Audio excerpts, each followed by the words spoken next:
Menjengah angka 60 tahun pembentukan Malaysia, Parti Politik Sabah dan Sarawak dari blok kerajaan iaitu gabungan GPS, GRS dan Warisan diharap lebih jitu merealisasikan perkara yang dipersetujui dalam Perjanjian Malaysia 1963 demi rakyat negeri itu.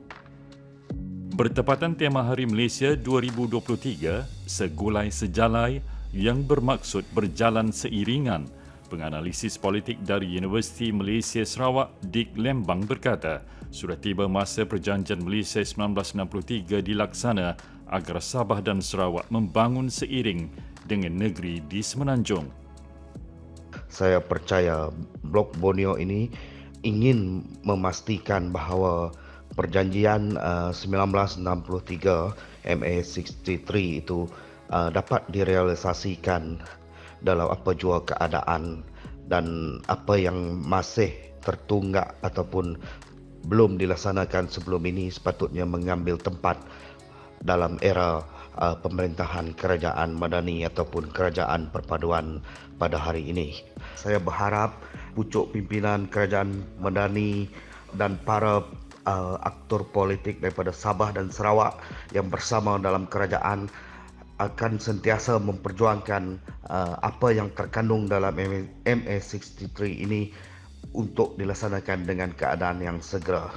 Beliau berkata kawasan pedalaman Sabah dan Sarawak tidak boleh lagi dilihat mundur. Justru menurutnya penting untuk memperbanyakkan kerusi parlimen di dua negeri Borneo, bukan untuk mengukuhkan parti politik semata-mata, tetapi untuk menohtahkan kemunduran. Perwakilan yang seimbang ini boleh membawa kebaikan kepada Blok Borneo, iaitu Sabah dan Sarawak ini, agar mendapat perhatian yang cukup dalam aspek kemajuan dan pembangunan infrastruktur itu sendiri. Sementara itu, penganalisis politik Universiti Melaya, Awang Azman Awang Pawi pula berkata, Sabah dilihat agak terkebelakang dari kestabilan politiknya. Justru penting untuk parti sama ada dari blok kerajaan maupun pembangkang membentuk satu kesepakatan. Saya kira di Sarawak pentadbirannya dari segi politiknya sudah stabil. Mereka sudah boleh fokus kepada pembangunan dan ekonomi. Namun di Sabah agak sedikit kurang stabil dan memerlukan mereka berkompromi dan menyai konsensus untuk memajukan negeri mereka. Beliau berkata tidak mengira perbezaan pandangan politik, fokus utamanya sepatutnya diberikan kepada pembangunan negeri dan bukanlah kepada kepentingan parti semata-mata.